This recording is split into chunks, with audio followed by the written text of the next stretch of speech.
Run videos presenting the way back एक मुश्किल सफ़र जी सच्ची कहानी। जंग अज़ीम 2 में रशिया जॾहिं पोलैंड ते हमलो कयो त उन्हनि केतिरनि ई माण्हुनि खे कैदी बणाए वरितो, जिन में हिकु आर्मी ऑफिसर हुयो जंहिंजो नालो हुयो यानुश। उन ते हू केतिरा ई इल्ज़ाम लॻाईंदा आहिनि ऐं हिकु पेपर ते साइन करण जे लाइ चवंदा आहिनि, जंहिं ते हू मना करे छॾींदो आहे। उते वेठल आर्मी ऑफिसर चवंदो आहे त हुनखे अंदरि वठी अचो। हिकु औरत खे आंदो वेंदो आहे ऐं औरत खां पुछंदा आहिनि त छा तूं हिनखे ॼाणी थी? हू चवंदी आहे हा, हीउ मुंहिंजो घर वारो आहे। यानुश खां पुछंदा आहिनि छा तूं हिन ॻाल्हि खे मञी थो? हू चवंदो आहे हा, हीअ मुंहिंजी घरवारी आहे। जंहिं खां पोइ आर्मी ऑफिसर चवंदो आहे त तूं हिन जे बारे में ॿियो छा थी ॼाणी? जंहिं ते औरत चवंदी आहे त हीउ कम्युनिस्ट पार्टी खां नफ़रत करे थो ऐं ॿाहिरिनि मुल्कनि में जासूसी करे थो। हालांकि यानुश खे उहो ॿुधी तमामु घणो दुख थींदो आहे, पर हुनखे ख़बर आहे त हीअ मजबूर आहे ऐं हिन खे मजबूर कयो वियो आहे। ऐं उन खां पोइ यानुश खे 20 साल जी सज़ा थी वेंदी आहे ऐं हिन खे साइबेरिया जी जेल मोकिलियो वेंदो आहे। ऐं उहा जेल अहिड़ी जाइ ते हूंदी आहे जिते अगरि कैदी खे खुलियल बि छॾियो वञे त हू भॼी नथो सघे, छो त कई किलोमीटर ताईं उते सिर्फ़ झंग ऐं बर्फ़ आहे। ऐं हीअ ॻाल्हि आहे 1940 जी। जेल में पहुचण खां पोइ उते जेतिरा बि कैदी नवायल हूंदा आहिनि, जिन मां हिकु जानूस बि आहे, सभिनी खे उते जो हिकु ऑफिसर ॿुधाईंदो आहे त सिर्फ़ हीअ जेल अव्हांजी जेल न आहे, पर आस पास जो सॼो इलाइक़ो तव्हांजो जेल आहे ऐं हज़ारे किलोमीटर ताईं कुझु बि न आहे। ऐं कुदरत कॾहिं बि कंहिं ते रहम नथी करे, छो त उते थधि तमामु घणी हूंदी आहे। ऐं उहो ऑफिसर चवंदो आहे पर कुदरत तव्हां ते रहम कयो बि त हिते जा जेके मक़ामी माण्हू आहिनि उहे अव्हांखे मारे विझ, छो त हर कैदी ते एतिरो इनाम आहे जो को बि अव्हांखे मारण खां रही न सघंदो। उन खां पोइ सभु अंदरि हलिया वेंदा आहिनि ऐं जॾहिं खाधे खाइण जी लाइन में बीहंदा आहिनि त उते हिकु पोड़ो माण्हू हूंदो आहे जेको पंहिंजो खाधो खयो वेंदो आहे ऐं हुनजे हथां मां खाधे जो हिकु टुकड़ो ज़मीन ते किरंदो आहे। उते हिकु ॿियो पोड़ो माण्हू हिन खाधे खे खाइण जी कोशिशि कंदो आहे, पर हू उन मथां पेर रखंदो आहे ऐं पंहिंजो खाधो खणी वठंदो आहे। यानुश उहो सभु ॾिसी रहियो ऐं हुन पोड़े माण्हू खे पंहिंजो खाधो ॾेई छॾींदो आहे जेको ज़मीन तां खाइण जी कोशिशि करे रहियो। हाणे जंहिंजो हीउ खाधो खणण जी कोशिशि करे रहियो हू यानुश खे चवंदो आहे त छा तूं हिते मरण थो चाहीं? अदर आश्रम में तूं हिते कीअं ज़िंदा रही सघंदे? यानुश चवंदो आहे त हिन जी उमिरि त ॾिसो। उहो जवाबु ॾींदो आहे त मुंहिंजी बि उमिरि थी वई आहे, पर सुबुह ताईं आउं ज़िंदा रहंदुसि हिन जी का ख़बर न आहे। उन खां पोइ उहो माण्हू हुतां हलियो वेंदो आहे। उन जे वञण खां पोइ यानुश वटि हिकु ॿियो माण्हू ईंदो आहे ऐं हुन खां पुछंदो आहे त तोखे घणनि सालनि जी सज़ा थी आहे? हू चवंदो आहे 20 साल जी। यानुश तंदुरुस्त सज़ा जो पुछंदो आहे। हू चवंदो आहे 10 साल। यानुश पुछंदो आहे छो? हू चवंदो आहे त मां हिकु एक्टर हुउसि ऐं हिकु फिल्म में मूं हिकु अमीर माण्हू जो किरदारु अदा कयो ऐं हुन अमीर माण्हू खे हुन फिल्म में मूं कुझु वधीक ई अमीर बणाए छॾियो। हुन लाइ मूंखे 10 साल जी सज़ा थी वई। यानुश चवंदो आहे त एक्टिंग करण जे लाइ 10 साल जी सज़ा? हू चवंदो आहे हा, हिते ईअं ई आहे। यानुश चवंदो आहे त छा अॼु ताईं को हिन जेल मां भॻो आहे? हू चवंदो आहे त अॼु ताईं हितां केरु न भॻो आहे ऐं तूं बि न सोच, अगरि भॼण जी कोशिशि कंदे त मारियो वेंदे। उन जेल अंदरि केतिरा ई कैदी हूंदा आहिनि जेके अलॻि अलॻि मुल्कनि जा हूंदा आहिनि। कुझु गुनहगार ऐं कुझु क्रिमिनल हूंदा आहिनि। हाणे कुझु ॾींहं गुज़रंदा आहिनि, जेको एक्टर हूंदो आहे हिकु ॾींहुं यानुश खे हिकु रस्तो ॾेखारींदो आहे ऐं चवंदो आहे त हीउ भॼण जो रस्तो आहे।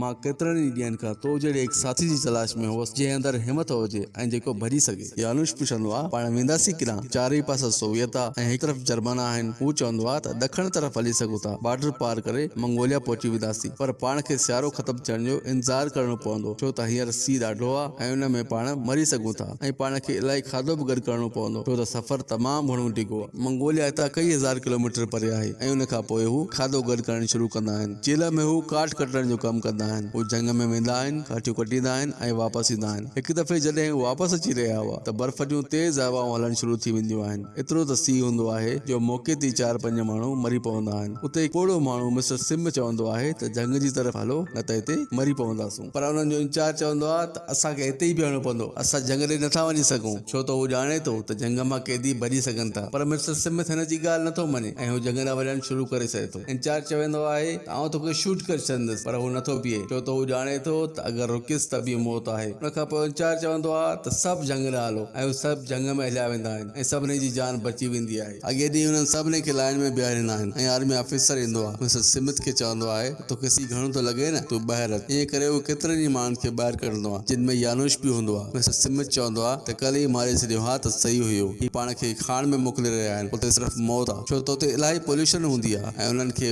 उते मौत खां सवाइ ॿियो कुझु नथो मिली सघे। हाणे जॾहिं हू उते कमु करे रहिया हूंदा आहिनि त यानुश खे उते ख़्वाब अचणु शुरू थी वेंदा आहिनि ऐं उन्हनि ख़्वाबनि में हुनखे पंहिंजो घर नज़र ईंदो। घर जे ॿाहिरि हिकु पथर हूंदो आहे जंहिं हेठां चाबी हूंदी आहे ऐं हू पथर हेठां चाबी खणी पंहिंजे घर वञणु चाहींदो आहे। उते ही गार्ड हूंदो आहे, हू हुनखे गोली हणण वारो ई हूंदो आहे त मिस्टर स्मिथ हुनखे बचाए वठंदो आहे ऐं चवंदो आहे करियो आई छा, गार्ड तोखे गोली हणी सघे थो। हू चवंदो आहे त मूंखे घर वञणो आहे, आउं हिकु एक्टर खे ॼाणा थो जंहिं वटि हिकु प्लान आहे। मिस्टर स्मिथ चवंदो आहे त उहो कूड़ो, छो त आउं बि जॾहिं हिते आयो हुउसि त मूंखे बि ईअं चयो हुअईं, पर आउं तोसां गॾु हलण जे लाइ तयारु आहियां, छो त आउं तुंहिंजी कमज़ोरी ॼाणा थो। यानुश चवंदो आहे उहा छा? हू चवंदो आहे तुंहिंजी इंसानियत। दरअसल मिस्टर स्मिथ उहो उहो इंसान हूंदो आहे जंहिं हथ मां शुरू में खाधो किरी पवंदो आहे ऐं हू ॿिए खे खणण न ॾींदो आहे ऐं यानुस उन ॿिए माण्हू खे खाधो ॾींदो आहे। उन लाइ मिस्टर सिमथ ॼाणे थो त अगरि रस्ते में मां बीमार थी पियुसि या किरी पियुसि त यानुस मुंहिंजी मदद ज़रूर कंदो ऐं आहिस्ते आहिस्ते ही 7 माण्हू गॾिजी वेंदा आहिनि जेके हितां भॼण चाहींदा आहिनि। यानुस, मिस्टर सिमथ, हिकु क्रिमिनल, हिकु आर्टिस्ट, हिकु उहो माण्हू जेको रात जो ॾिसी न सघंदो आहे, हिकु एक्टर ऐं हिकु ॿियो। 7 माण्हू हितां भॼण था चाहिनि। हिकु ॾींहुं तेज़ हवाऊं हलंदियूं आहिनि ऐं यानुस चवंदो आहे त अॼु राति हितां निकिरण जो सभ खां भलो मौक़ो आहे, छो त जेकॾहिं पाण हलंदासीं त पंहिंजे पेरनि जा निशान पाण ई मिटिजी वेंदा ऐं गार्ड्स खे ख़बर ई न पवंदी त पाण कहिड़े पासे पिया हलूं। ऐं उन राति जो हू जनरेटर बंदि करे छॾींदा आहिनि ऐं जनरेटर सिर्फ़ 10 मिंटनि लाइ बंदि थी सघे थो ऐं उन 10 मिंटनि जे अंदरि हू लोह जो तारो कटे 7 ॼणा उतां भॼी वेंदा आहिनि। जॾहिं गार्ड्स खे ख़बर पवंदी आहे त उन्हनि जे पोयां उन लाइ न वञी सघंदा आहिनि छो त हवा तमामु तेज़ हूंदी आहे ऐं उन्हनि खे कुझु बि नथो नज़र अचे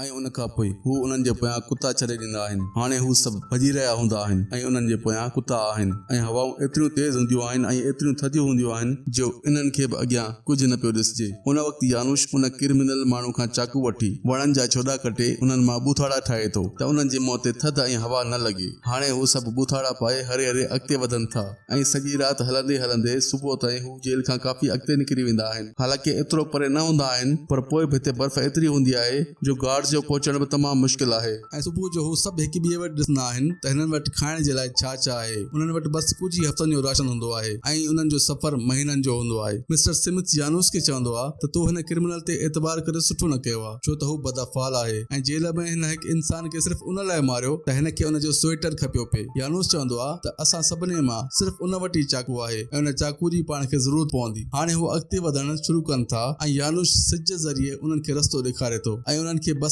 ॾखण तरफ़ ई वञणो आहे ऐं साइबेरिया जो बॉर्डर पार करे मंगोलिया पहुचणो आहे जेको उतां इलाही परे आहे। हाणे राति जे वक़्तु हू हिकु जाइ ते वेही सोचींदा आहिनि त पाण खे गोश्त खाइण खपे न त पाण हली न सघंदासीं। उन्हनि मां हिकु चवे थो त मां ॼार हणी शिकार पकड़े सघां थो पर यानुस चवंदो आहे त पाण खे लगातार हलणो पवंदो ऐं पाण हिकु जाइ ते एतिरो वक़्तु नथा बीह सघूं। जेको क्रिमिनल हूंदो आहे उहो चवंदो आहे त पाण पासे वारे ॻोठ मां खाधो हासिल करे सघूं था पर यानुस चवंदो आहे त ॻोठ वारा पाण खे खाधो त न पर पकड़ाए ज़रूर सघंदा। उन ते क्रिमिनल चवंदो आहे त पाण चोरी कंदासीं पर उन जी ॻाल्हि को बि नथो मञे। यानुस चवंदो आहे राति थियण वारी आहे ऐं राति जो सीउ तमामु तेज़ पवंदो, सभु काठियूं गॾु कयो ऐं पोइ सभु काठियूं गॾु कंदा आहिनि। हाणे उन्हनि मां उहो माण्हू जेको राति जो ॾिसी न सघंदो आहे ऐं सिर्फ़ु ॾींहं जो ॾिसंदो आहे वापसी ते रस्तो भुलिजी वेंदो आहे ऐं जंहिं वक़्तु सभु पहुची वेंदा आहिनि त हू ॾिसंदा आहिनि त हिकु माण्हू घटि आहे। असल में उन्हनि खे ख़बर न हूंदी आहे त उनखे राति जो नथो ॾिसिजे। उन्हनि मां बसि हिकु ई माण्हू खे उहा ॼाण हूंदी आहे ऐं हू ॿियनि खे उहो इतला ॾींदो आहे ऐं सभु उनखे ॻोल्हण लाइ वेंदा आहिनि पर हू नथो मिले ऐं जॾहिं सुबुह थींदी आहे त हू माण्हू उन्हनि खां थोरो ई परे वेठो हूंदो आहे पर हू थधि में ॼमी मरी चुको हूंदो आहे। हू उनखे उते ई दफ़नाए अॻिते वधनि था। उन्हनि खे हलंदे हलंदे केतिरा ई ॾींहं थी वेंदा आहिनि ऐं बर्फ़ वारो इलाइक़ो पोइते रहिजी वेंदो आहे। ही जंग रस्ते हली रहिया हूंदा आहिनि। ही सभु बुख ते तमामु कमज़ोर थी विया आहिनि ऐं उन्हनि खे लॻे थो त हाणे हू कोन बचंदा। जॾहिं त जंहिं ॾंड ताईं ही पहुचण था चाहिनि प्लान मुताबिक़ उन्हनि खे हफ़्तो पहिरीं ई उते पहुचणु खपे हा पर हाणे बि उहे इलाही परे हूंदा आहिनि। ऐं हिकु ॾींहुं ही जॾहिं आराम में हुआ त उन्हनि खे कंहिं जानवर जूं आवाज़ूं ईंदियूं आहिनि। जॾहिं हू उन पासे वेंदा आहिनि त ॾिसंदा आहिनि त कुझु बगड़नि हिकु शिकार कयो हूंदो आहे। हू जल्दी सां उते वञी बगड़नि खे डोड़ाए जानवरनि वांगे पाण उहो शिकार खाईंदा आहिनि छो त हू बुखिया आहिनि ऐं अगरि उन्हनि उहो न खाधो त हू मरी वेंदा। उन खां पोइ यानुस उहो तय कंदो आहे त हू अकेलो अॻिते वञी रस्तो ॾिसंदो छो त सभु हली नथा सघनि ऐं उन्हनि में एतिरी ताक़त न आहे ऐं यानुस उतां हले थो ऐं हू चवंदो आहे त अगरि आउं हिकु हफ़्ते अंदरि न आयुसि त तव्हां सम्झी वञिजो त मां न रहियो आहियां। जी दोस्तो, त ही हुयो the way back part 1। Part 2 जे लाइ लाइक, सब्सक्राइब ऐं बेल आइकन खे दबाए करे मुंहिंजी हिमत अफ़ज़ाई कंदा त जीअं मां अव्हां जे लाइ वधीक अहिड़े क़िस्म जा वीडियो ठाहे पेश करे सघां।